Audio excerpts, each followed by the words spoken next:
My name is Nora. I had always thought my apartment was quiet, ordinary, a small refuge from the noise of the city outside. But that peace ended the night I first heard the sounds behind the wall. It started subtly. A soft tap, almost like fingernails drumming gently against the plaster.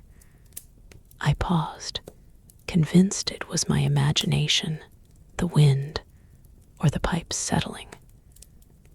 But when the tapping continued night after night, I couldn't ignore it. I pressed my ear to the wall. At first, it was just faint, indistinct rhythms. Then I began to hear words, muffled and fragmented, as if someone or something was whispering secrets I wasn't meant to hear. Help, find, don't. The voice was quiet, urgent, yet chilling. I spun around, heart pounding, expecting to see someone behind me, but the room was empty. Over the next few nights, the sounds grew more persistent. Scratches, shuffles, whispers, sometimes laughter, soft and hollow. I tried to tell myself it was the building settling, rats, or imagination, but deep down, I knew it was. One evening, I followed the noises to the kitchen wall. The whispers grew clearer, forming words I could almost understand. They're watching. Don't trust the doors. A cold shiver ran down my spine. Every instinct screamed to leave, but curiosity held me in place. I tapped back gently, almost jokingly. Who's there? The reply was immediate, urgent, and almost human. Nora, help us. I stepped back, my heart racing. The wall suddenly felt impossibly solid, yet alive. I could hear faint, frantic scratching coming from inside, as if something or someone was trapped, trying to reach me. Sleep became impossible. Every creak, every thump in the building sounded like footsteps, whispers, or cries from that wall. Friends noticed my pale face, my jittery behavior, but I couldn't explain it.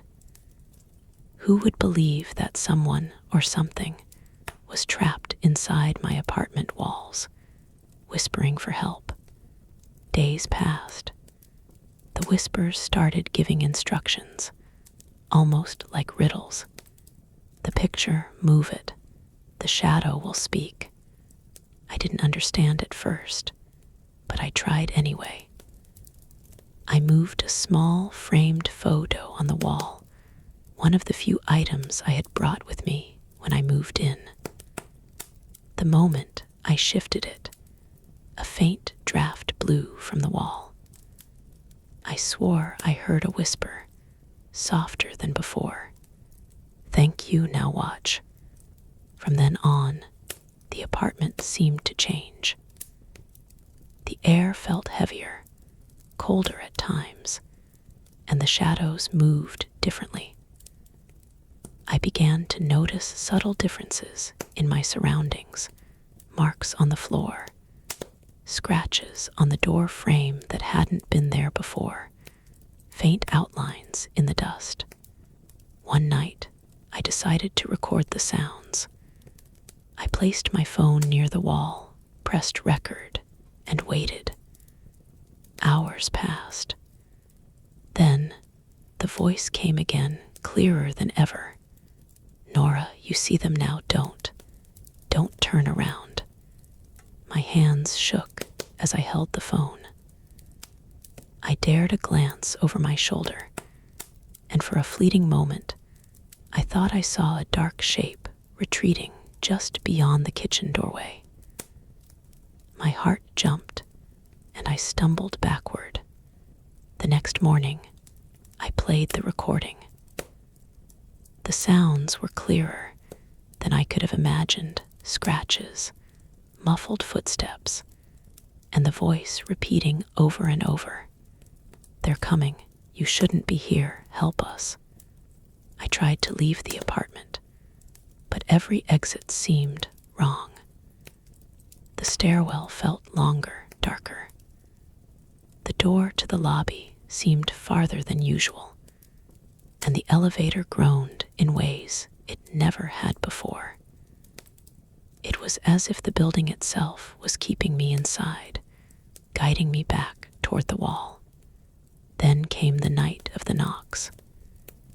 Loud, violent banging, like fists pounding from the inside of the wall. I pressed my ear to the surface. The whispers were frantic now. "Open, you must open, before they take you too." I didn't know who they were. Shadows, people, something else. My mind screamed to run, yet my hands moved toward the wall, tracing the rough texture, searching for a crack, a door, anything. And then I felt it, a small hinge hidden beneath the wallpaper. My fingers traced the edges, and a faint click echoed through the silent apartment. A panel swung open. Darkness inside smelled of dust, mold, and something else, metallic, sharp, almost alive. I peered inside. Shapes shifted just beyond vision. Whispers rose to a scream, and my body froze. "Nora, help us." It was not one voice. Multiple voices, pleading, terrified, trapped. The walls weren't just walls. They were prisons. And now they were reaching for me. I slammed the panel shut and backed away. My breathing was ragged, my hands trembling. The apartment returned to silence, but I knew it was temporary. The whispers would return, the scratches would appear again, and the darkness behind the wall would be patient, waiting. Every night since, I hear them. Faint, urgent, whispering my name. The wall has become more than plaster and paint. It is alive, and it knows me, and I don't know how long I can resist. Thank you for listening to my story. If it captivated you, please subscribe, like, and share this video. I'd love to read your thoughts in the comments. Your support means the world.